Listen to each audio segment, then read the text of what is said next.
हाँ हेलो बच्चों, अपन यहाँ पे जनरल साइंस पढ़ेंगे। इस जनरल साइंस के अंदर अपन फिजिक्स, केमिस्ट्री और बायोलॉजी इन तीनों को कवर करेंगे। इसमें अपन थ्योरी, इसके कुछ क्वेश्चंस और इसके सारे कॉन्सेप्ट क्लियर करेंगे। इसमें अपन धीरे धीरे पहले फिजिक्स कवर करेंगे, फिजिक्स के कुछ न्यूमेरिकल क्वेश्चन है वो भी कवर करेंगे, साथ में इसकी कुछ प्रैक्टिस शीट है वो भी कवर करेंगे। फिर इसके बाद कवर करेंगे केमिस्ट्री और उसके बाद कवर करेंगे बायोलॉजी। एक एक टॉपिक कवर करेंगे और इसके जो भी प्रॉब्लम होगी वो भी अपन साथ में कवर करते रहेंगे। अपन पहले देखते हैं जनरल साइंस में क्या क्या पढ़ेंगे। जनरल साइंस में अपन पढ़ेंगे, जनरल साइंस में अपन 3 चीज़ें पढ़ते हैं। पहला तो फिजिक्स, केमिस्ट्री और बायोलॉजी। बच्चे फिजिक्स नाम से ही डरते हैं क्योंकि फिजिक्स में कैलकुलेशन होती है, समझने लायक चीज़ होती है, और केमिस्ट्री है उसमें भी समझना और रटना, याद करना दोनों चीज़ होती है, और इसमें खाली याद करने वाली चीज़ होती है। तो बच्चे डरते हैं फिजिक्स से कि सर समझ में नहीं आता, क्वेश्चन कैसे दिया हुआ है और आंसर कैसे करना है, इसकी अप्रोच कैसे करनी है, अपन को समझ में नहीं आता। लेकिन अपन ध्यान से जब अपन ये जो मैं पढ़ा रहा हूँ थ्योरी प्लस इसके जो न्यूमेरिकल है वो ध्यान से देखना, एक एक क्वेश्चन आराम से हो जाएगा। अपन पहले देखते हैं फिजिक्स।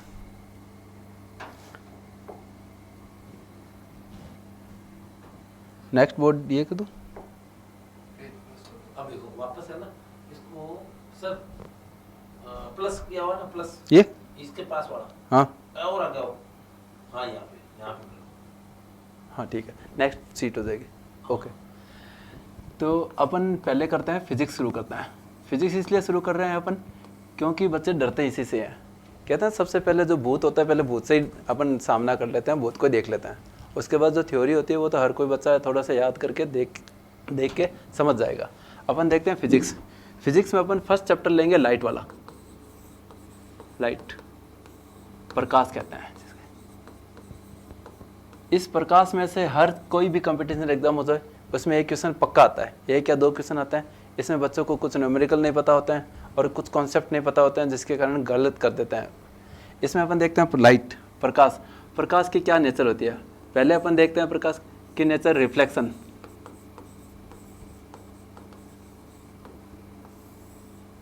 रिफ्लेक्शन हिंदी में कहते हैं परावर्तन। परावर्तन नाम से पता चल रहा है परावर्तित होएगी कोई भी किरण। कोई भी प्रकाश की किरण है किसी पृष्ठ पे आपतित होती है और उसके बाद जब परावर्तित हो जाती है तो इसको कहता है परावर्तन। लेकिन अपने को इसमें थोड़ा सा चीज़ ध्यान से क्या देखनी है कि जैसे ये देखो, ये पृष्ठ लिया, इसमें कोई आपतित किरण ये रही और ये हो गई परावर्तित, इसको कहता है परावर्तन। लेकिन इसमें एक काल्पनिक पृष्ठ लिया जाता है, इस काल्पनिक पृष्ठ से जो भी कोण बनता है इसको आपतन, ये इसको कहता है आपतन, आपतित किरण, इसको कहता है आपतित किरण। और ये आपतित किरण मुख्य अक्ष से या काल्पनिक अक्ष से जो कोण बनाता है उसको कहता है आई, आपतन कोण। इसको क्या कहता है, आपतन कोण। अब ये जो कौन सी किरण है, परावर्तित किरण। परावर्तित किरण, परावर्तित किरण इस मुख्य अक्ष से जो कोण बनाते हैं उसको कहता है परावर्तन कोण आर। परावर्तन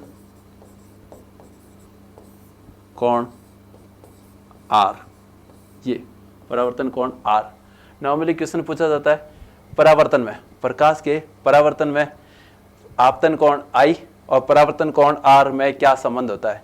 इसमें एक संबंध, एक याद रखने वाली बात यह है कि आपतन कोण आई और परावर्तन कोण आर हमेशा रहता है बराबर, ये याद रखना होता है। कई बार ऐसा कह देता है greater than I, less than R, ये ऐसे क्वेश्चन आता है। तो यहाँ पे आपतन कोण परावर्तन कोण के हमेशा बराबर होता है।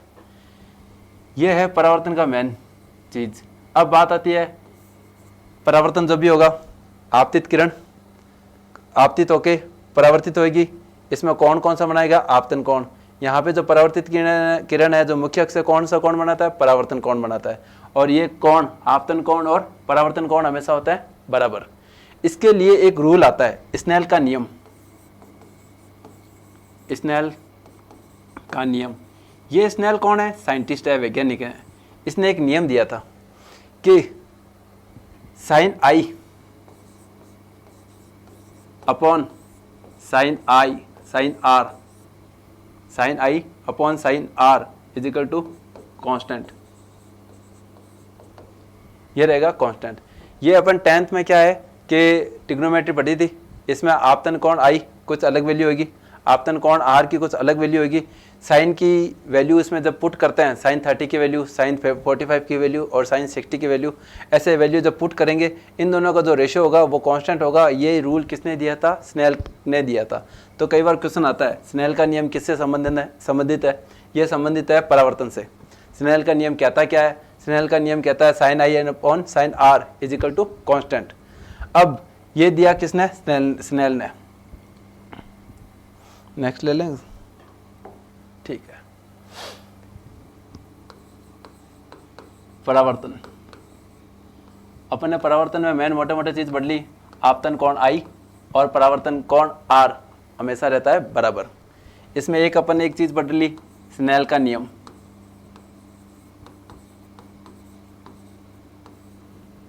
Sine I upon sine R, जिसको कांस्टेंट कह दो, म्यू कह दो, साथ में म्यू इसको सिंबलाइज कर दो कांस्टेंट को, ये कर दो, ठीक है। फिर इसके बेस पे क्वेश्चन ले लेते हैं, इसके बेस पे क्वेश्चन ले लेते हैं। स्नेल का नियम किस पर आधारित है? किस पर आधारित है? किस पर आधारित है? फर्स्ट आ जाएगा परावर्तन। अभी तो अपन ने इसकी बात कर ली तो आप सीधा आंसर दे ही दोगे। सेकंड आ जाएगा अपवर्तन। थर्ड आंसर आ जाएगा विवर्तन। और फोर्थ आंसर आ जाएगा इनमें से कोई नहीं। जब ये चैप्टर पढ़ा हुआ नहीं होता, ये चीज़ें पढ़ी भी नहीं होती, इसमें भी बच्चे कंफ्यूज हो जाते हैं। अपने को ये पता ही है इसका आंसर क्या होगा, परावर्तन हो जाएगा, और अपना 1 नंबर पक्का हो जाता है। अगर अपन इसको गलत करते हैं तो इसमें माइनस में चले जाते हैं, और अगर छोड़ते हैं तो वो क्वेश्चन गलत हो जाता है। ये तो रही परावर्तन की बात। परावर्तन में क्या हुआ, कोई भी आपतित किरण थी, परावर्तित हुई, परावर्तित होकर निकल गई, और इसमें एक आपतन कोण बना और एक परावर्तन कोण बना, और ये आपतन कोण और परावर्तन कोण बराबर थे। उसके बाद आती है अपवर्तन की बात। अपवर्तन की बात, इसमें रिफ्रैक्शन कहते हैं इसको, रिफ्रैक्शन। इसमें क्या है, थ्योरेटिकल क्वेश्चन अच्छे बनते हैं, और थ्योरेटिकल क्वेश्चन में भी विद रीजन भी पूछ सकते हैं। 4 ऑप्शन वाले आते हैं क्वेश्चन, उसमें रीजन पूछ सकते हैं, यह अपवर्तन कैसे है, क्यों है, और किस प्रकार लागू होता है। इसमें एक फेमस क्वेश्चन है कि हीरे का चमकना किस प्रकार का अपवर्तन है। ये एक तरह का आंतरिक परावर्तन का नियम होता है, यह आंतरिक परावर्तन एक तरह का अपवर्तन कहलाता है, वो अपन देख लेंगे। अब देखते हैं अपवर्तन क्या होता है। अपवर्तन, ये थोड़ा सा ध्यान से देखना। अपवर्तन के लिए क्या क्या चाहिए, 2 माध्यम की आवश्यकता होती है। एक तो 2 माध्यम होंगे, 2 माध्यम की आवश्यकता होती है। 2 माध्यम कौन कौन से होंगे? एक तो होता है सघन माध्यम, बी कौन सा माध्यम होगा? विरल माध्यम। इंग्लिश में कहते हैं कि उसको डेंस मीडियम कह दो, इसको रेयर मीडियम कह दो। कोई भी जब किसी ऑब्जेक्ट से प्रकाश की किरण निकलेगी तो वो डेंस मीडियम में जाएगी, डेंस मीडियम से होके रेयर मीडियम जाएगी, तो यहाँ पे मीडियम हो जाता है चेंज। इस मीडियम चेंज होने के कारण क्या होता है? रिफ्रैक्शन होगा। अब ये रिफ्रैक्शन कैसे होता है, क्यों होता है, वो देखते हैं। ये अपवर्तन, इन 2 माध्यम में जब प्रकाश की किरण अलग अलग माध्यम, एक माध्यम से दूसरे माध्यम में जाएगी तो रिफ्रैक्शन शो करेगी, और ये रिफ्रैक्शन कैसा शो करती है वो देखते हैं। अपवर्तन, अपवर्तन 2 प्रकार से शो करेगा। अपवर्तन 2 प्रकार से प्रदर्शित करता है। अपवर्तन 2 प्रकार से प्रदर्शित करता है। कैसे करता है देखो, पहले बात की अपवर्तन के लिए क्या चाहिए, दो माध्यम की आवश्यकता होती है। कौन से माध्यम की आवश्यकता है, एक तो होती है सघन माध्यम, एक होता है विरल माध्यम। सघन माध्यम को डेंस मीडियम भी कह सकते हैं, विरल माध्यम को रेयर मीडियम भी कह सकते हैं। अब इस डेंस और रेयर मीडियम में, सघन और विरल माध्यम में किस प्रकार से अपवर्तन हो सकता है वो देखते हैं। अपवर्तन दो प्रकार से हो सकता है, या तो प्रकाश की किरण सघन माध्यम से विरल माध्यम की तरफ जाएगी, या प्रकाश की किरण विरल माध्यम से सघन माध्यम की तरफ जाएगी। और उससे क्या क्या होगा वो देखिए। एक तरह का अपनों को अगर ढंग से पता चल गया तो अपन कोई सा भी इसका बेस पे क्वेश्चन कर सकते हैं। देखो ध्यान से, पहला इसमें देखते हैं अपवर्तन। इसमें देख लेते हैं, जब प्रकाश की किरण सघन से विरल माध्यम में जाए, विरल माध्यम में जाती है, देखो क्या होता है। ध्यान से सुनना है, ध्यान से देखना है, अपने आप ही क्वेश्चन हो जाएंगे और समझ में भी आ जाएगा। ये ले लेते हैं अपन कोई ऑब्जेक्ट, इसमें सघन से विरल में जाए, चलो सघन से विरल में ले लेते हैं।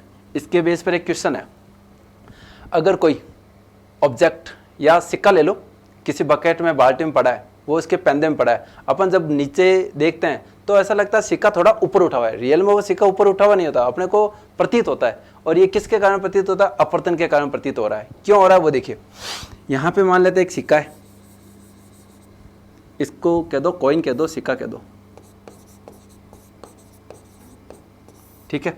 अब ये अपने को ऊपर उठा हुआ दिखाई देगा। कैसे दिखाई देगा, कोई भी ऑब्जेक्ट होगा, अपने को वो ऑब्जेक्ट क्यों दिखाई दे रहा है, क्योंकि उस ऑब्जेक्ट से लाइट आ रही है। ऐसा नहीं है कि अपनी आंखों से लाइट जा रही है, हमेशा ऑब्जेक्ट से लाइट आती है तो अपने को कोई भी चीज़ दिखाई देती है।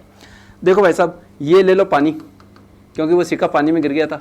एक और एग्जाम्पल बताऊंगा जिसमें एक लकड़ी होगी, वो पानी में होगी और इसकी टिप है जो कि अपने को मुड़ी भी दिखाई देगी, तो ऐसा लगेगा पानी के अंदर लकड़ी मुड़ी भी है, लेकिन बाहर निकालेंगे वो लकड़ी तो सीधी होती है। फिर डालेंगे अंदर तो ऐसा लगता है लकड़ी तो मुड़ी भी है। वो भी सब अपवर्तन के कारण होता है। कैसे हो रहा है देखो, ये अपन यहाँ पे अपनी देखो ये कहाँ खी रही, ठीक है। अब देखो यहाँ से देखो प्रकाश की किरण गई। अब ये अपन देख सकते हैं कि यहाँ है पानी, पानी और एक हवा। पानी में देखे पार्टिकल पास पास में होता है, पास पास में होता है तो इसको कौन सा मीडियम कह देते हैं, सघन माध्यम, ठीक है। और इसको क्या कह देते हैं, विरल माध्यम। अब जब ये माध्यम एक दूसरे को चेंज करते हैं तो इसके बीच में अब क्या एक काल्पनिक पृष्ठ खींच देते हैं, काल्पनिक पृष्ठ खींच देते हैं। इसको नॉर्मल एक्सिस कह सकते हो हिंदी में तो, इंग्लिश में तो, और हिंदी में कह सकते हो आपतित पृष्ठ। इसमें थोड़ा सा कलर चेंज कर लेते हैं।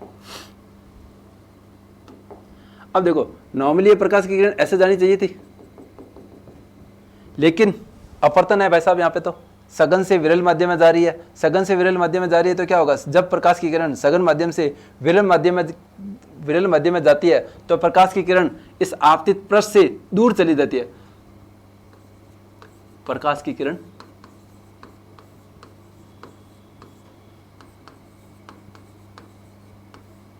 आपतित पृष्ठ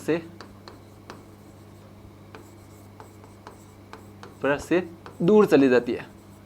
और अगर प्रकाश की किरण उल्टा होगा, विरल से सघन, तो आपतित पृष्ठ की ओर मुड़ जाती है, आपतित पृष्ठ से दूर चली जाती है। अब देखो इससे क्या होगा, इससे सिक्का ऊपर कैसे ऊपर उठाई देखा। देखो ये सिक्का है, कोई भी ऑब्जेक्ट ले लो, यहाँ से प्रकाश की किरण गई। नॉर्मली प्रकाश की किरण सीधी सीधी सीधी ऐसे जानी चाहिए थी, लेकिन यहाँ पे दो माध्यम आ गए तो क्या हो रहा है, अपवर्तन हो रहा है। अपवर्तन हो रहा है तो क्या होगा, जब प्रकाश की किरण सघन माध्यम से विरल माध्यम की ओर, सघन माध्यम से विरल माध्यम की ओर जाएगी तो प्रकाश की किरण आपतित पृष्ठ से दूर चली जाएगी, ऐसे चली जाएगी। जाना ऐसा चाहिए था, चलिए ऐसे गई। अब इसको थोड़ा पीछे बढ़ा के देखते हैं, देखो ये रहा। अब सिक्का तो यहाँ है, प्रतीत यहाँ हो रहा है, इसलिए कहते हैं पानी के अंदर सिक्का पृष्ठ से थोड़ा ऊपर प्रतीत होता है, ऊपर दिखाई देता है। किस कारण दिखाई देता है, अपवर्तन के कारण दिखाई देता है। क्वेश्चन ये आता है कि सिक्का या कोई भी ऑब्जेक्ट पानी के अंदर तल में है और अपने जब देखते हैं तो ऐसा लगता है वो सिक्का थोड़ा सा ऊपर उठा हुआ है, या ऐसा लगता है तल भी ऊपर उठा हुआ है। वो क्यों दिखाई देता है, अपवर्तन के कारण दिखाई देता है।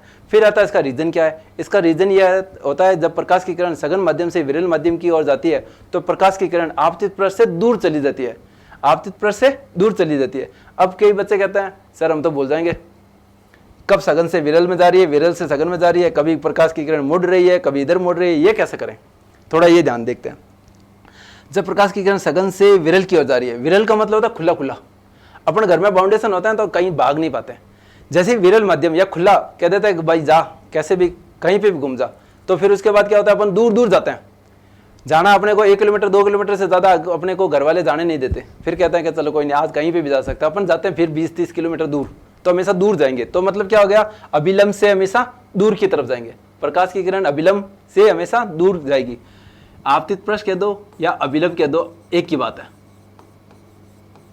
अभिलंब से दूर जाएगी। कब जाएगी, जब विरल माध्यम आ जाए। अब यहां पे विरल माध्यम आया और विरल माध्यम से होने के कारण क्या होगा, इस अभिलंब से दूर चली गई, और अभिलंब से दूर चली गई तो क्या होगा, सिक्का क्या होगा, ऊपर उठाई दिया। और ऊपर उठाई क्यों दिया, जब प्रकाश की किरण सघन से विरल की ओर गई तो प्रकाश की किरण आपतित पृष्ठ या अभिलंब से दूर चली गई, इसलिए वो सिक्का ऊपर उठाई दिया। एक और एग्जांपल देखते हैं, देखो अब इसका तो आंसर आप खुद ही दे दोगे, ये कैसे हुआ। देखो भाई साहब, ये लो, अपन करेंगे क्या, वही सघन से विरल माध्यम लेंगे, विरल माध्यम में प्रकाश की किरण जाएगी, विरल माध्यम में प्रकाश की किरण जाएगी, ठीक है। अब विरल माध्यम में इतना सा ध्यान देखना, कहाँ कर दिया, खुला खुला कर दिया, खुला खुला कर दिया तो क्या होगा, बच्चा दूर अपने हाथ से दूर निकल जाएगा, दूर निकल जाएगा तो कहाँ निकल जाएगा, वो अभिलंब से दूर जाएगी, तो प्रकाश की किरण क्या जाएगी, अभिलंब से दूर होगी, अभिलंब से दूर हो जाती है, और इसको कहते हैं क्या है, अपवर्तन कहते हैं। अब देखो, देख लेते हैं क्या हो रहा है। यहाँ पे देखो एक इधर ले लेते हैं, चलो ये एक छड़ है, पानी के अंदर डाली हुई है,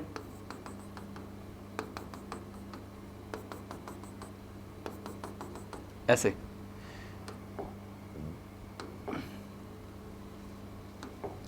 पानी के अंदर डाली, ये रहा टिप। अपन देखते हैं इसको, अपन देख रहे हैं इसको। अब अपन ये भी देखते हैं, इसमें ये भी क्वेश्चन आता है, ये क्या है कि जब पानी में छड़ पानी में मुड़ी हुई प्रतीत होती है, मुड़ी हुई प्रतीत होती है, क्यों मुड़ी हुई प्रतीत होती है, प्रतीत होती है क्यों, इसका आंसर दे रहे हैं अपन, होती है और क्यों। तो पहला तो आंसर हो गया इसका क्यों, अपवर्तन। अब अपवर्तन को समझ लेते हैं। ये रही भाई साहब टिप, टिप ये रही तो क्या होगा, अपनी आंखें ये रही, ठीक है। अब यहां से देखो प्रकाश की किरण गई, आंख की तरफ ऐसे जानी चाहिए थी, ये रहा अभिलंब, इस अभिलंब से देखो कहां जाएगी, सघन माध्यम है, ये प्रकाश की किरण कहां गई, विरल माध्यम में, विरल माध्यम में, तो होगा क्या, अभिलंब से दूर जाएगी, अभिलंब से दूर जाएगी तो यहां प्रतीत होगी, तो देखो ये शायद फील यहां होगा, ये छड़ क्या होगा, ऐसे प्रतीत होगी, सीधी छड़ ऐसी थी, छड़ क्या पानी के अंदर ऐसी थी, इसकी टिप देखा तो इसमें क्या हुआ, जानी ऐसे चाहिए थी, लेकिन ये ऐसे चली गई, रियल में चली कैसे गई, ऐसे चली गई, ऐसे चली गई, इसमें क्या हुआ, अपवर्तन हुआ है। अब इसको पीछे जब बढ़ा के देखा तो यहाँ पे क्या हुआ, ऐसा लगेगा कि ये रोड आपकी तो मुड़ी हुई है, और इस रोड को मुड़ी हुई का प्रतीत होना क्या क्या किसके कारण होता है, अपवर्तन के कारण होता है। अब इस अपवर्तन के कारण होता है। अब यहाँ पे देखें कि कोई भी ऑब्जेक्ट था, सीधा यहाँ था, जाना इधर चाहिए थी किरण, चली इधर गई, किस कारण चली गई, अपवर्तन के कारण चली गई। क्यों चली गई, क्योंकि विरल मध्य में गया, विरल मध्य में गया तो यहाँ चली गई। इसको जब पीछे बढ़ा के देखते हैं तो लगता है ऑब्जेक्ट तो यहाँ था, लेकिन रियल में तो यहाँ था, लेकिन ये अपने को फील होता है यहाँ था, फील होता है तो ऐसे क्या लगेगा, रोड तो टेढ़ी हो गई, मुड़ी हुई हो गई, और मुड़ी हुई प्रतीत होती है, और किस कारण प्रतीत होती है, अपवर्तन के कारण प्रतीत होती है। ये दो क्वेश्चन है जो कि बहुत फेमस क्वेश्चन है, पूछा जाता है। अब इसमें भी कुछ अपवर्तन में कुछ कोण के बारे में बात कर लेते हैं। देखो अपवर्तन, अपवर्तन अपने देख लिया, देखो दो माध्यम होंगे, एक तो ले लिया सघन माध्यम और एक ले लिया विरल माध्यम। ये देखो प्रकाश की किरण जा रही है, ये ले लिया अभिलंब, काल्पनिक पृष्ठ होती है अभिलंब, अभिलंब। ये आपतित किरण, आपतित किरण। जब आपतित किरण किसी सघन और विरल माध्यम को डिवाइड करने वाले पृष्ठ से जब गुजरती है तो वो अभिलंब से कौन सा कोण बनाएगी? आई, जिसको कहता है आपतन कोण। इसको क्या कहता है? आपतन कोण। अब सघन से विरल जा रही है, जाना तो ऐसे चाहिए था, लेकिन इस अभिलंब से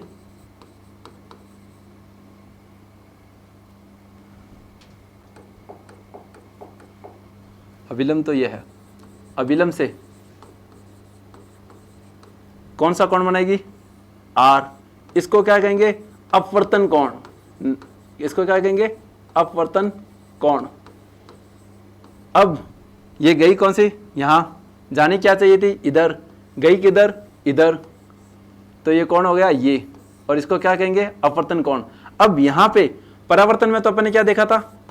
परावर्तन में अपन ने देखा था कोण आई बराबर कोण आर होता है, लेकिन अपवर्तन में कोण आई और कोण आर बराबर नहीं होते, क्योंकि आई तो होता था आपतन कोण, इसमें भी आपतन कोण है, लेकिन आर क्या था? परावर्तन कोण। यहाँ पे क्या है? अपवर्तन कोण। तो यहाँ पे आई आर से बड़ा भी हो सकता है, आई आर से छोटा भी हो सकता है। परावर्तन की कंडीशन में अलग चीज होती है, परावर्तन में आई और आर हमेशा बराबर होंगे, लेकिन अपवर्तन में आई आर से बड़ा भी हो सकता है, आई आर से छोटा भी हो सकता है। यहाँ पे देखो आई ये रहा, आर ये रहा, बराबर होते हैं, लेकिन यहाँ पे आर हो गया छोटा, तो ये कंडीशन हो गई। ये कंडीशन कब होगी? जब किरण सघन से विरल माध्यम में जाए। अब जब विरल से, हाँ इस तरह देखें, जब कोई भी किरण, प्रकाश की किरण विरल से सघन माध्यम में जाएगी, विरल से सघन माध्यम में जाएगी, तो ये कंडीशन होगी। कई बार क्वेश्चन आता है I is equal to R, then क्या हो रहा है? परावर्तन हो रहा है। I greater than R, I less than R, तब क्या हो रहा है? बच्चे करके आ जाता है परावर्तन, क्योंकि अपन ने परावर्तन ही पढ़ रखा होता है, अपवर्तन तो देखा ही नहीं होता। तो ये अपवर्तन है। अपवर्तन में अगर जब आर की वैल्यू कम होती है तो सघन से विरल के माध्यम में जारी होती है, जब आर की वैल्यू ज्यादा होती है तो प्रकाश की किरण विरल से सघन माध्यम में जारी होती है। यहाँ पे प्रकाश की किरण कहां से कहां जा रही है? सघन से विरल में जा रही है, सघन से विरल में जा रही है। देखो आई का कोण ये रहा, आई का कोण इधर होना चाहिए था, लेकिन ये थोड़ी सी इधर मुड़ गई, तो ये क्या होगा? अभिलंब से दूर, सॉरी ये इधर, इधर जानी चाहिए थी यार, ये बड़ा होता है, ये बड़ा होता है, ये छोटा होता है। मैंने कहा ये तो पॉसिबल ही नहीं है ना। हाँ, सघन से विरल माध्यम जाएगी तो आर बड़ा होगा, विरल से सघन में जाएगी तो आर छोटा होगा। ये आई इतना ही होना चाहिए था, लेकिन आर बड़ा हो गया, और बड़ा हो गया तो अपवर्तन हो जाएगा, और यहाँ पे कौन सा हो गया? सघन से विरल में जा रही है। अब अपन नेक्स्ट देखते हैं, विरल से सघन में जब प्रकाश की किरण विरल से सघन माध्यम में जाए, सघन माध्यम में जाए, तो क्या होगा? अपवर्तन होगा। पहली बात तो ये। फिर बात आती है आई और आर में क्या रिलेशन होगा? आर की वैल्यू कम होएगी। कैसे होती है वो देख लेते हैं। यहाँ पे क्या है? विरल। विरल क्या? पार्टिकल रहेंगे दूर दूर। यहाँ क्या रहेगा? सघन। ये भी ठीक है। माध्यम को अलग करने वाली पृष्ठ ये रही। अब एक अभिलंब काल्पनिक पृष्ठ इधर डाल देते हैं। जब प्रकाश की किरण गई यहाँ से क्रॉस होती हुई इधर, तो इस अभिलंब से कौन बनाती है? आई। अब ये बात अपने को पता करनी है कि जब प्रकाश की किरण विरल से सघन में जा रही है, विरल में जा रही थी तो खुला खुला हो गया, खुला खुला हो गया तो अभिलंब से दूर चली गई। अब यहाँ सघन, सघन मतलब पाबंदी आ गई, अपने को रोक लिया तो अपन सिंक्रोनाइज हो जाएंगे, सिंक्रोनाइज हो जाएंगे तो घर के अंदर ही चले जाएंगे, घर की ओर जाएंगे, मतलब यहाँ पे क्या होगा? जानी तो चाहिए थी ऐसे, लेकिन जाएगा क्या? इस अभिलंब की ओर, यहाँ हो जाएगी। तो आई का कोण बड़ा, आर का कोण छोटा। अगर आई बड़ा आर छोटा, आई बड़ा आर छोटा, तो प्रकाश की किरण कहाँ जा रही है? विरल से सघन। और कौन सा प्रोसेस हो रहा है? अपवर्तन हो रहा है। ये होता है जब प्रकाश की किरण विरल से सघन की तरफ जाती है। आई की वैल्यू आर से बड़ी होगी, और इसमें हो क्या रहा है? अपवर्तन हो रहा है। अब एक और अपन एग्जाम्पल देख लेते हैं। कि अपन मान लेते हैं कोई आग है, आग की तरफ अपन इस तरफ खड़े और अपने आग के उस तरफ कोई दोस्त खड़ा है। जब अपन होली मंगलाते हैं होली, तो उस वक्त देखते हैं कि ध्यान से देखते हैं तो ऐसा लगता है कि आग की दूसरी तरफ चीजें ऐसे हिलती हुई प्रतीत हो रही है। ये हिलती हुई प्रतीत क्यों होती है? वो भी एक अपवर्तनीय है। उसका एग्जाम्पल और देख लेते हैं, एक अपवर्तन का लास्ट एग्जाम्पल देख लेते हैं। मान लेते हैं ये यहाँ पे देखो आग जल रही है, ठीक है, आग जल रही है तो यहाँ के पास पास की वायु क्या हो गई? गर्म हो गई, और गर्म होने के कारण क्या हो गई? ऊपर उठ गई, वायु यहाँ पे कम हो गई। तो ये कौन सा माध्यम हो गया? विरल माध्यम हो गया। विरल माध्यम क्यों जल रही है, क्यों हो गया माध्यम? क्योंकि यहाँ पे आग जल रही है। आग जलने के कारण हवा क्या हो गई? गर्म। हवा क्या हो गई? गर्म। और गर्म हवा क्या करती है? हमेशा ऊपर उठती है। ऊपर उठती है तो गर्म हवा तो ऊपर चली गई। यहाँ पे हवा की मात्रा या सघनता हो गई कम। लेकिन आप तो खड़े हो यहाँ सघन, आपका दोस्त इस माध्यम में खड़ा है सघन, सघन माध्यम में। अब देखो ऐसे कर देते हैं। अब देखो वो दोस्त आपको हिलता हुआ कैसे प्रतीत हो रहा है? ये पोर्शन है। अब देखो आपको दोस्त हिलता हुआ प्रतीत कैसे हो रहा है? और आपका दोस्त, या ये इधर से शुरू कर देते हैं, यहां से कोई प्रकाश की किरण गई आपकी दोस्त की, ये देखो पृष्ठ। अब आप खुद बताइए, जब प्रकाश की किरण सघन से विरल की तरफ जा रही है तो क्या होगा? अभिलंब से दूर जाएगी। ये रहा अभिलंब। अभिलंब जाना तो ऐसे चाहिए था, लेकिन जाएगी कैसे? ऐसे। ये डायग्राम जाएगी ऐसे, ठीक है, जानी चाहिए थी ऐसे, लेकिन थोड़ी सी अभिलंब से दूर चली गई। अब देखो यहां पे ये कौन सा माध्यम? विरल। ये कौन सा माध्यम? विरल। और विरल से कहां जाएगी? सघन। सघन में जाएगी तो जानी तो ऐसे चाहिए थी, लेकिन जाएगा क्या कि और मुड़ जाएगी ऐसे। आपका दोस्त ये रहा, यहां से सघन से विरल में जा रही है, अपवर्तन हो रहा है, अभिलंब से दूर चली गई, इधर गई, यहां से विरल से सघन में जा रहा है, अभिलंब की ओर मुड़ गई। तो आप यहां खड़े हो, देख रहे हो दोस्त को। अब इसको देखो पीछे बढ़ा के देखते हैं। अब देखो आपको यहां दिखाई दे रहा है, ऐसा लगता है ये रहा, आप थे यहां पे लेकिन प्रतीत हो रहे हो यहां। फिर दिमाग कहेगा नहीं दोस्तों यहां है, इसलिए वो तो इमेज हिलती हुई दिखाई देती है। क्यों दिखाई देती है? क्योंकि आग थी, हवा गर्म की, गर्म होने से हवा तो ऊपर उठ गई, माध्यम हो गया विरल। यहां से कोई भी ऑब्जेक्ट था, आपका दोस्त था, आपको दोस्त दिखाई दे रहा था, यहां से सघन से विरल गया, सघन से विरल गया तो अभिलंब से दूर चली गई, अभिलंब से दूर गई, यहां से वापस क्या हो गया? विरल से सघन आ गया, अभिलंब की ओर आ गई, यहां पे आ रही है। अब इसको पीछे बढ़ा के जब देखेगा दिमाग, पीछे बढ़ा के देखेगा तो लगेगा ऑब्जेक्ट तो ये रहा, लेकिन रियल ऑब्जेक्ट ये रहा। अब दिमाग कहेगा नहीं, दिमाग अपवर्तन को मैनेज करने की कोशिश करेगा, लेकिन इमेज इधर लेके आएगा, फिर वापस अपवर्तन होगा, इधर आएगी, तो ऐसे लगेगा इमेज हिल रही है। और इस हिलने का रीजन क्या होता है? प्रकाश की किरण सघन से विरल, विरल से सघन, 2 बार अपवर्तन होता है, उसके कारण इमेज हिलती हुई दिखाई देगी, और इसका रीजन होता है अपवर्तन। इसका रीजन क्या होता है? अपवर्तन। अब देखो यहां पे क्या होता है, जब कोई वस्तु आग के दूसरी तरफ होती है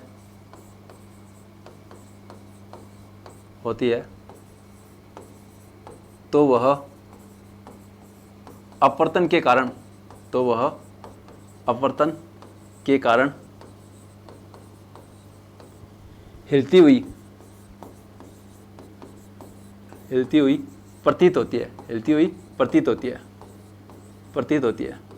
यहाँ पे प्रतीत हो रही है, ना कि रियल में वो हिल रहा है। और प्रतीत क्यों हो रही है? अपवर्तन के कारण हो रही है।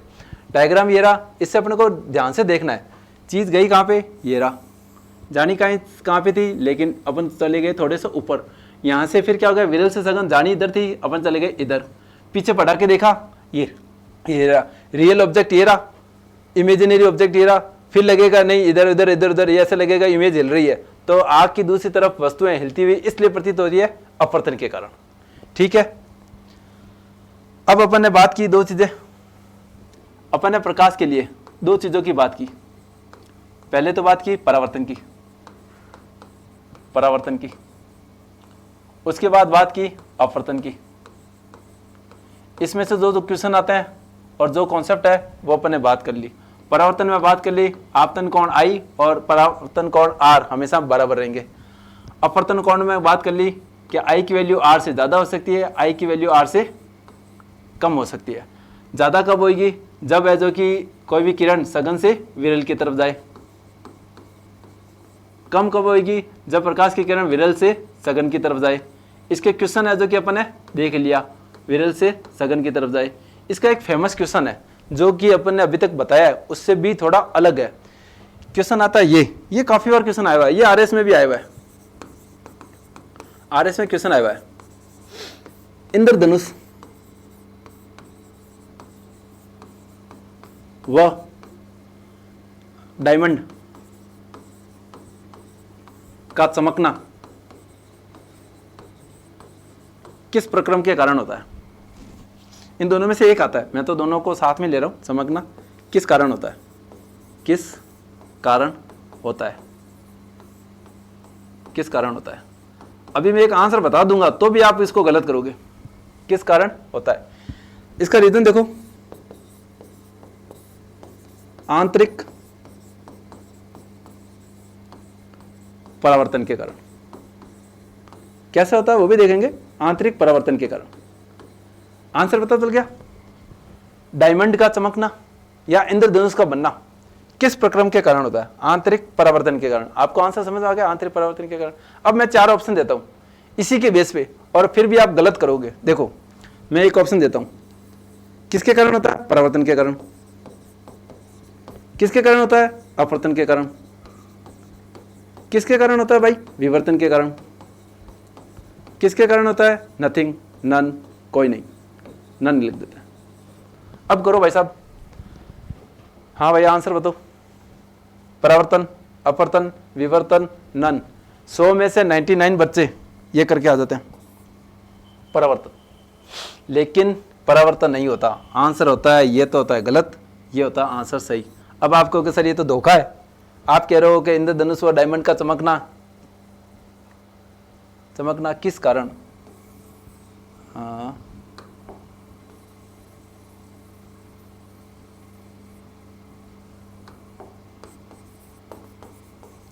किस कारण होता है? और आपने अभी आंसर दिया सर आंतरिक परावर्तन के कारण। सर हमें तो यहाँ पे परावर्तन दिखाई दे रहा है, परावर्तन दिखाई दे रहा है और आंसर परावर्तन नहीं है, ये क्या लेके आए? लेकिन होता है अपवर्तन के कारण। क्यों? क्योंकि आंतरिक परावर्तन एक स्पेशल कंडीशन में, आंतरिक परावर्तन एक स्पेशल कंडीशन में अपवर्तन के समान होता है। अपवर्तन के समान होता है क्योंकि अपवर्तन की एक स्पेशल कंडीशन होती है कि वो परावर्तन की तरह प्रतीत होती है, लेकिन रियल में आंसर क्या होगा? अपवर्तन। कैसे होता है वो देखो ध्यान से, क्योंकि ये जब भी क्वेश्चन आता है ना, बच्चों का पढ़ा होता है, डायमंड का चमकना, इंद्रधनुष का बनना आंतरिक परावर्तन के कारण होता है। वो परावर्तन याद रह जाता है, लेकिन वो आंतरिक भूल गए। वो हुआ क्या? देखो, इंद्रधनुष बनता क्यों है? पहले बात आई इंद्रधनुष। देखो ध्यान से देखेंगे ना तो बड़ी गजब गजब की चीजें हैं। इंद्रधनुष क्यों बनता है? इंद्रधनुष बनता है जब बारिश आती है। बारिश आती है तो क्या होता है? नमी होती है। नमी होती है तो क्या होता है? हवा में बूंदे रह जाती है, और बूंदों के कारण अपने को इंद्रधनुष दिखाई देता है। सूरज यहाँ पे, इंद्रधनुष हमेशा अपोजिट डायरेक्शन में दिखाई देगा। तो हुआ क्या? देखो ये रहा, देखो चलो मान लेते हैं कि हवा में बूंद रह गई। सर इतनी बड़ी बूंद तो होती नहीं है, लेकिन समझने के लिए तो बनानी पड़ेगी, देख लेते हैं। अब यहाँ पे क्या हुआ? प्रकाश की किरण आई, ये रही, ठीक है। यहाँ पे ये बूंद है तो पानी होगी, और ये हवा है तो ये विरल माध्यम है, विरल माध्यम है, और ये सघन माध्यम है, और ये वापस कौन सा माध्यम हो गया? विरल माध्यम। ये 3 कंडीशन आती है, 3 माध्यम आते हैं, और 3 माध्यम को क्रॉस करते हुए फिर एक अपने को इंद्रधनुष बनेगा। ये देखो प्रकाश की किरण गई, यहाँ पे विरल, ये देखो ये लो अभिलंब ले लेते हैं, यहाँ पे विरल, यहाँ पे सघन। जाना इधर चाहिए था, लेकिन सघन जा रहा है तो अभिलंब की ओर जाती है, अभिलंब की ओर। ये लो अभिलंब की ओर गई, ये लो भाई साहब अभिलंब की ओर गई। अब यहाँ पे क्या है? सघन, सघन से कहाँ जाएगा? विरल की ओर। विरल की ओर जाने चाहिए तो जाने तो इधर चाहिए थी, लेकिन जाएगा किधर? इधर, ऐसे। प्रकाश की किरण, ये रहा प्रकाश किरण, प्रकाश की किरण, और यहाँ पे इस तरफ बनेगा, और ये लास्ट जब आएगा तो ये प्रकाश की किरण कलर में फैल जाएगी, और ये किस में फैलेगी? विबग्योर में। विबग्योर में। और आर कई बार ऐसे भी पूछा जाता है इंद्रधनुष में, आर जो रंग होता है, लाल कलर होता है, बैंगनी कलर होता है, ऊपर कौन सा कलर होता है, नीचे कौन सा कलर होता है, आर ऊपर ऊपर ले लेता है। इसकी तरंग दैर्ध्य हमेशा ज़्यादा होती है, इसकी तरंग दैर्ध्य हमेशा कम होती है। हुआ क्या, अपवर्तन हुआ, इधर से इधर गया, इधर से इधर गया, और इधर अपने को विरल माध्यम आया, अपवर्तन हो गया। आपको सर वो आंतरिक परावर्तन वाला कॉन्सेप्ट तो यहाँ पे अभी तक आया ही नहीं। वो देखो हुआ क्या, देखो यहाँ पे अपन ले लेते हैं सघन से, ये यहाँ से लेके यहाँ तक में होता है वो आंतरिक परावर्तन। कैसे, ये प्रकाश की किरण गई सघन माध्यम में, देखो भाई ध्यान से देखना, क्योंकि इसमें तो बच्चे कंफ्यूज होते हैं। ये कहाँ गया, इधर जानी चाहिए थी, किधर चली गई, इधर गई, इधर एक कोण इधर लिया, जानी कहाँ चाहिए थी, इधर, लेकिन जाएगी कहाँ, इधर। लेकिन एक पर्टिकुलर कोण आएगा आई, जिसमें होना क्या चाहिए था, अपवर्तन, लेकिन वो अपवर्तन होकर ऐसा हो जाएगा कि वो यहां चली जाएगी, यहां आ गई, और वो कोण कितना हो गया, आर इतना हो गया। लेकिन इसमें हुआ क्या, देखो रियल में देखो कोण आई इधर, कोई किरण ऐसे जानी किधर चाहिए थी, इधर चाहिए थी, लेकिन अपवर्तन के कारण किधर मुड़ गई, इस माध्यम में आ गई। लग क्या रहा है, परावर्तन। रियल में हुआ क्या, अपवर्तन। क्यों हुआ, क्योंकि हमेशा सघन से विरल माध्यम में गई। क्यों गई, क्योंकि प्रकाश की किरण बहुत ही आई की वैल्यू बहुत ही ज्यादा थी, तो आर की वैल्यू यहां होनी चाहिए थी, लेकिन आर अपवर्तन के कारण इतनी अपवर्तन हो गया कि इसी माध्यम में आ गई, इसी माध्यम में आ गई, तो आर की वैल्यू ज्यादा हो गई। और लगेगा क्या, ये परावर्तन हो रहा है, लेकिन रियल में हो क्या रहा है, अपवर्तन हो रहा है। इसको क्या कहता है, आंतरिक परावर्तन। और आंतरिक परावर्तन एक तरह का क्या है, अपवर्तन है। आंतरिक परावर्तन क्या है, एक तरह का अपवर्तन है। वो होता है यहां, जो मैं ये प्रोसेस दिखा रहा हूं। दोबारा देखते हैं इसको, क्यों मुझे पता है कि ऐसा लगेगा कि ये क्या हो रहा है। इसको दोबारा देखते हैं।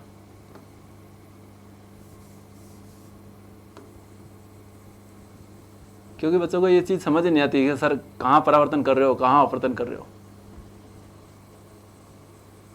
क्या परावर्तन कर रहे हो और बोल अपवर्तन कर रहे हो, ये क्यों हो रहा है।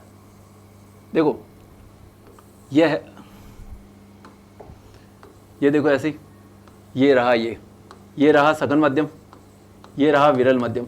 ध्यान से देखना, अब दोबारा देखो, यहां से जाती सीधी चली जाती, अपन ले रहे प्रकाश की किरण यहां ऐसा, ठीक है। कलर चेंज कर देता हूं, क्या पता थोड़ा दिखाई दे दे। अब देखो जानी चाहिए थी इधर, लेकिन अपवर्तन के कारण आ गई इस माध्यम में। जानी किधर चाहिए थी, इधर, इधर जा रही थी सघन माध्यम से विरल माध्यम में, लेकिन अपवर्तन होने के कारण माध्यम ही चेंज कर दिया इसने। लेकिन हुआ क्या, अपवर्तन। लेकिन प्रतीत क्या हो रहा है, ये तो परावर्तन की तरह प्रतीत हो रहा है, लेकिन रियल में हुआ क्या है, अपवर्तन। तो ये कोण कौन सा बन गया, अपवर्तन कोण आर। ये कौन सा कोण बन गया, आपतन कोण आई। और ये हो कौन सा क्या रहा है, अपवर्तन। कहते क्या है इसको, आंतरिक परावर्तन। रीजन किस चीज का है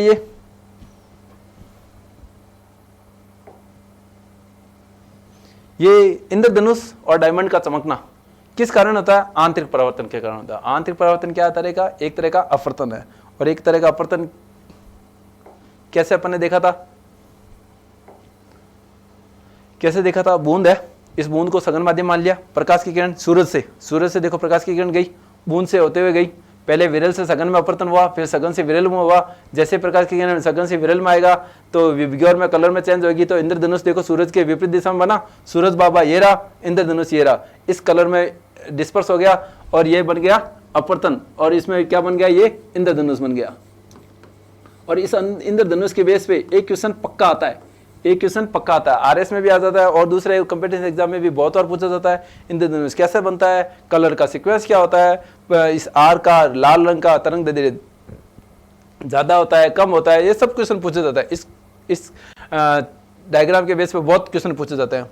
तो ये रियल में है क्या, अपवर्तन है। अब बात करते हैं, अपन ने परावर्तन कर लिया, अपवर्तन कर लिया, इसके कुछ क्वेश्चन देख लिए।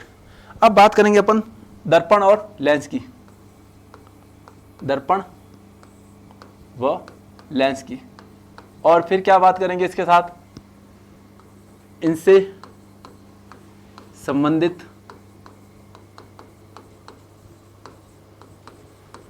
आंखों के रोग,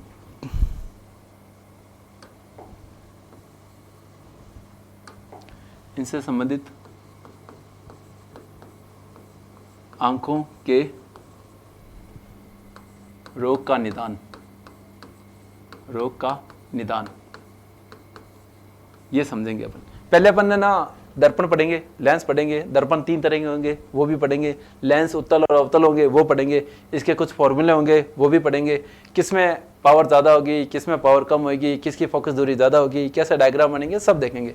और इनको यूज लेते हुए आंखों के रोग होते हैं, हाइपरमेट्रोपिया, निकट दृष्टि, दूर दृष्टि, जरा दृष्टि रोग होते हैं, और उनको कैसे ठीक किया जाएगा इन लेंस के यूज से, वो कैसे होगा वो अपन पढ़ेंगे। अब दर्पण व लेंस, अपन इसके लिए पहले बात करते हैं दर्पण की। अपन बात करते हैं दर्पण की। दर्पण, दर्पण 3 तरह के होते हैं। समतल दर्पण, एक बात कर लेते हैं उत्तल दर्पण, और एक बात कर लेते हैं अवतल दर्पण।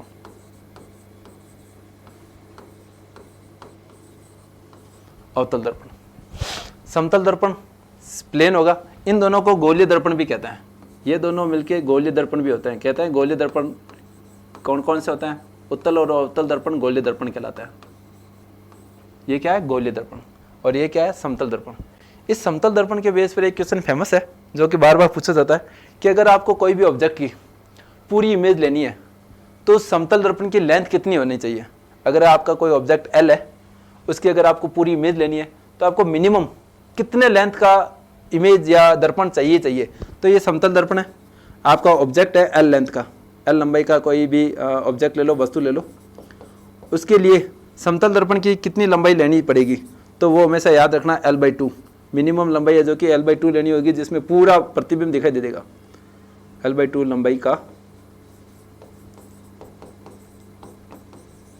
का दर्पण चाहिए होता है, जिससे क्या होगा, उस वस्तु की पूरी लंबाई आपको देख सकते हो। काफ़ी फेमस क्वेश्चन है, पूछा भी जाता है, बार बार पूछा जाता है। ये समतल दर्पण में होता है। समतल दर्पण में क्या होगा, इसके बारे में बात करेंगे अपन।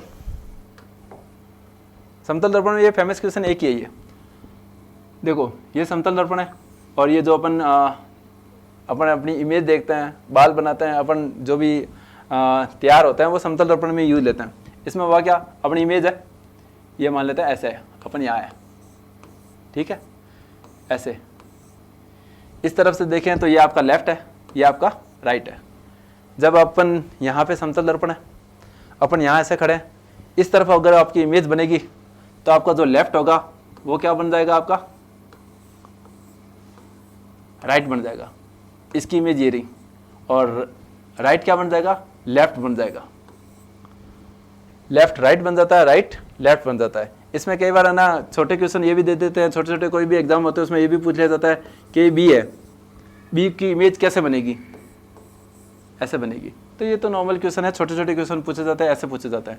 और समतल दर्पण का एक मैंने बता दिया कि कोई भी एक L लंबाई का कोई भी ऑब्जेक्ट है, वस्तु है, उसकी अगर आपको पूरी इमेज चाहिए तो मिनिमम कितनी लंबाई का अगर आपको समतल दर्पण चाहिएगा तो L/2 लेंथ का दर्पण वो चाहिए होता है।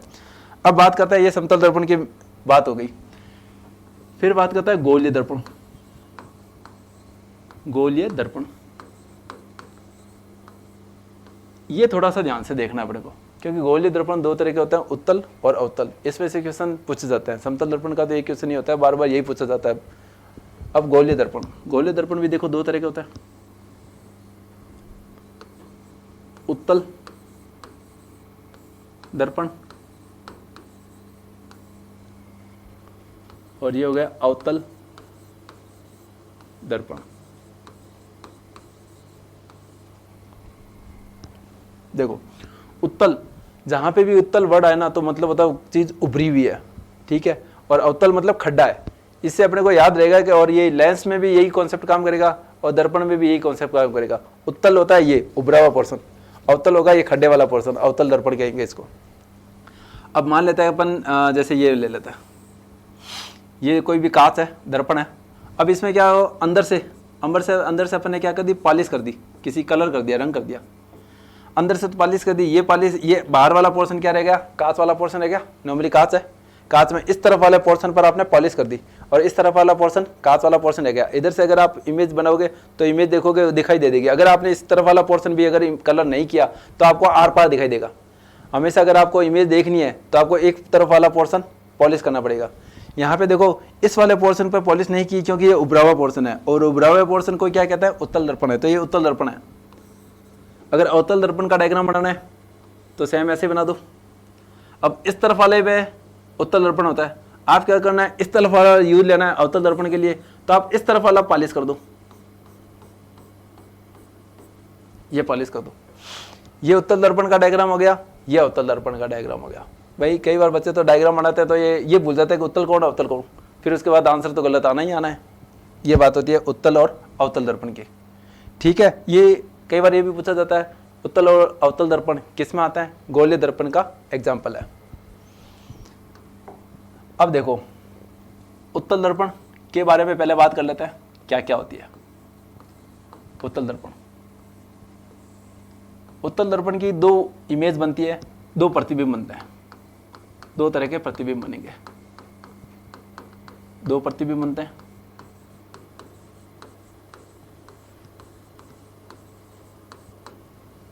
ठीक है, कैसे बनते हैं, इमेज कैसे बनती है वो देख लेते हैं। एक तो लिख लेते हैं वस्तु कहाँ पड़ी है, एक इधर देख लेते हैं प्रतिबिंब कहाँ बनेगा। ठीक है, वस्तु तो रख देते हैं अनंत पर और प्रतिबिंब कहाँ बनेगा अपने को खुद को पता चल जाएगा, याद करने की जरूरत ही नहीं है, यहाँ छोड़ देता। ठीक है, और इसमें डायग्राम कलरफुल बना लेते हैं जिससे समझ में आ जाएगा। देखो ये लो आपका उत्तल दर्पण। ठीक है, और इसी उत्तल दर्पण ले लेना। उत्तल दर्पण को क्या कहता है। ठीक है, अब देखो उत्तल दर्पण का डायग्राम ले लेते हैं, उसके बाद इसके निकनेम और इसके पर्यायवाची वो भी देख लेंगे। मान लेते कोई भी वस्तु ली, ये रही। ठीक है, ये गई इधर। जब भी कोई भी वस्तु होगी उससे जो भी प्रकाश की किरण होगी वो मुख्य अक्ष के जब समांतर जाती है और मुख्य अक्ष के समांतर जाने के बाद ये किस पर काटेगी, एफ पर काटेगी, एफ पर काटेगी तो दर्पण। ठीक है, अब उसके बाद क्या करें कि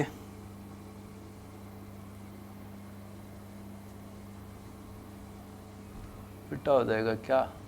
ठीक है,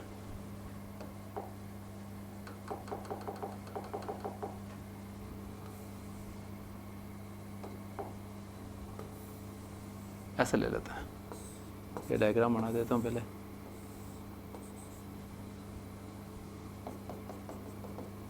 ऐसे और ऐसे।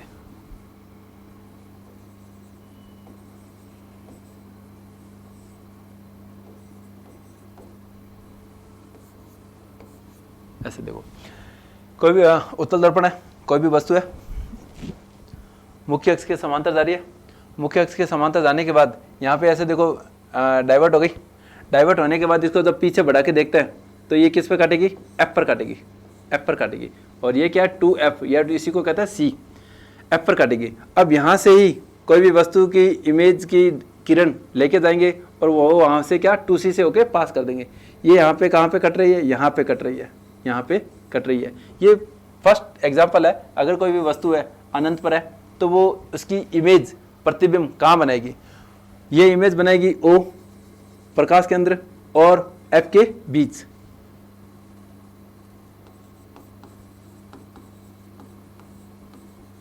प्रकाश केंद्र व F के बीच इमेज बनाती है, बहुत ही छोटी बनाएगी, बहुत ही छोटी बनाएगी।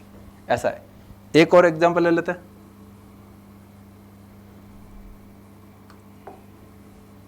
ये तो गया एक।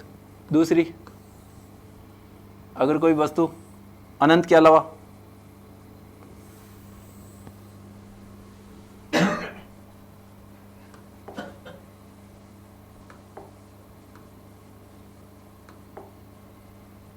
ये रहा, हाँ ये वस्तु हो गई, ठीक है,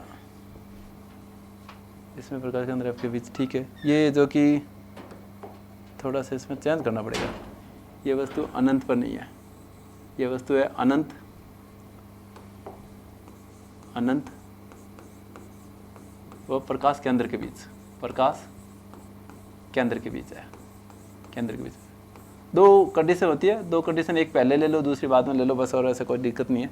कोई भी वस्तु देखो अनंत तो इधर, कोई भी वस्तु अनंत और प्रकाश के अंदर ओ के बीच में अगर कोई भी वस्तु रखी हुई है तो प्रतिबिंब कहाँ बनेगा, ओ और एफ के बीच बनेगा, प्रतिबिंब कहाँ बनेगा, ओ और एफ के बीच बनेगा। दूसरी कंडीशन ले लेते हैं,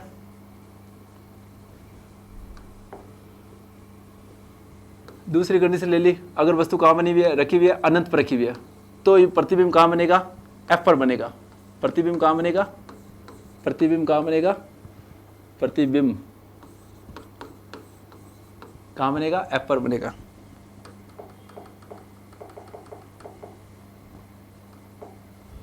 प्रतिबिंब कहाँ बनता है, एफ पर बनता है, एफ पर बनता है। कैसे बनता है वो देखो ध्यान से, ये लो, ये देखो, ये देखो आपके उत्तल दर्पण बन गया, ये देखो आपका, ये देखो आपके अनंत से कोई वस्तु आ रही, वस्तु की किरण आ रही है, अनंत पर कोई वस्तु रखी हुई है, ये देखो यहाँ पे फैल गई, ये देखो इधर फैल गई, पीछे बढ़ाया, कहाँ पर कटेगी, एफ पर कटेगी। ये देखो अगर कोई भी वस्तु कहाँ रखी हुई है, अनंत पर रखी हुई है, अनंत पर रखी हुई है, अनंत से जा रही है, ये देखो यहाँ पे भी अनंत पर, यहाँ पे भी अनंत से कोई भी देखो किरण आ रही है, तो देखो यहाँ से इधर विवर्त हुई, फैली, और फैलने के बाद जब इसको वापस पीछे बढ़ा के देखते हैं तो यहाँ पे कहाँ बन गई, एफ पर। तो अगर कोई भी वस्तु अनंत पर रखी हुई है, कोई भी वस्तु कहाँ रखी हुई है, अनंत पर, तो प्रतिबिंब कहाँ बनेगा, एफ पर बनेगा। प्रतिबिंब कहाँ पर बनेगा, एफ पर बनेगा। इसका मतलब हुआ क्या, इसका मतलब ये हुआ अगर आप उत्तल दर्पण ले रहे हो, उत्तल दर्पण ले रहे हो तो हुआ क्या, उत्तल दर्पण लोगे तो वस्तु क्या बनेगी, प्रतिबिंब क्या बनेगा, छोटा बनेगा, प्रतिबिंब छोटा बनेगा, और छोटा बनेगा। अब ये कहाँ यूज आता है, उत्तल दर्पण कहाँ यूज आता है। कई बार क्वेश्चन आता है कि गाड़ी के साइड मिरर कहते हैं, साइड मिरर हो गए, साइड मिरर कहते हैं जिसको, गाड़ी का साइड मिरर किससे बना होता है, गाड़ी का साइड मिरर बना होता है उत्तल दर्पण से। किससे, उत्तल दर्पण से। इसीलिए तो कोई भी गाड़ी है, बड़ा सा ट्रक है, पीछे होता है, अपन साइड मिरर से देख लेते हैं कि वो देखो छोटा, अपने को कांच में दिखाई दे देता है, देखो इतना वो छोटा सा ट्रक है जो कि पीछे से आ रहा है। तो किस क्या यूज लेते हैं, उत्तल दर्पण यूज लेते हैं। अगर साइड मिरर में, कई बार क्वेश्चन आता है, ये फेमस क्वेश्चन है कि गाड़ी के साइड मिरर में कौन सा दर्पण यूज लिया जाता है, समतल दर्पण, उत्तल दर्पण, अवतल दर्पण। तो अपने को वो क्या करना है, उत्तल दर्पण करना है। क्यों, क्योंकि वो उस वस्तु का आकार छोटा कर देता है। अब ये भी लिखा हो, कई बार क्वेश्चन आता है कि एम्बुलेंस की गाड़ी में आगे की फ्रंट पर एम्बुलेंस नाम उल्टा क्यों लिखा हुआ होता है, क्योंकि अपन जब गाड़ी चला रहे होते हैं तो उसके साइड मिरर में जब अपन देखते हैं, साइड मिरर में अपने को वो एम्बुलेंस का जो उल्टा नाम होता है उस कांच पर रिवर्स दिखाई देता है, फिर उसके बाद वो एम्बुलेंस है जो कि अपने को सीधा दिखाई दे देता है। तो अपने को इजीली समझ में आ जाता है कि ये एम्बुलेंस आ रही है पीछे से, इसलिए अपन साइड दे देते हैं। मान लो कि वही अगर सीधा लिखा हुआ होता और अपने कांच पर इमेज पड़ी उसकी, और एम्बुलेंस उल्टा लिखा हुआ हुआ, और अपन तो चलो ठीक है थोड़ा सा पढ़ा लिखा नहीं होगा तो उसको तो वो समझने में टाइम लगा लेगा कि वो पीछे आ क्या रही है, और वो पीछे हटेगा ही नहीं, आगे फिर वो रास्ता ही नहीं देगा। इसलिए एम्बुलेंस का नाम उल्टा लिखा होता है। आपके कांच या मिरर पर जो उत्तल दर्पण है उसकी इमेज हो गई उल्टी, उल्टी होने के बाद क्या होगा कि वो आपको सीधा दिखाई देगा एम्बुलेंस, और फिर आपको पता चल जाएगा पीछे से एम्बुलेंस आ रही है। और ये साइड मिरर, कई बार क्वेश्चन पूछा जाता है, साइड मिरर किस दर्पण का बना होता है, उत्तल दर्पण का बना होगा। उसमें क्या होता है, प्रतिबिंब छोटा दिखाई देता है। ठीक है, ये हो गई आपके उत्तल दर्पण की बात। अब इसके बारे में आगे अपन बात करेंगे, देखो कल की क्लास में अपन बात करेंगे अवतल दर्पण की, फिर उसके बाद बात करेंगे अपन लेंस की। लेंस है जो कि उत्तल दर्पण और अवतल लेंस एक दूसरे जैसे, एक जैसे ही हैं। अवतल लेंस उत्तल दर्पण के जैसे हैं, मतलब लेंस और दर्पण अलग अलग उल्टे एक जैसे हैं, जैसे उत्तल लेंस अवतल दर्पण, अवतल लेंस उत्तल दर्पण एक जैसे जैसे होता है, इमेज एक जैसी होगी। ठीक है, इनके कुछ फॉर्मूले होंगे, फोकस दूरी का, मैग्निफिकेशन का, पावर का, वो भी अपन बात करेंगे कल। और इसके बाद अपन जो कोई भी रोग होता है आंखों में, उसके ट्रीट के लिए कौन कौन से लेंस यूज लेते हैं वो अपन कल बात करते हैं। ठीक है, ओके बाय, अपन नेक्स्ट क्लास में मिलते हैं फिर। वो स्टॉप लिखा हुआ है ना, स्टॉप रिकॉर्डिंग होगी ना।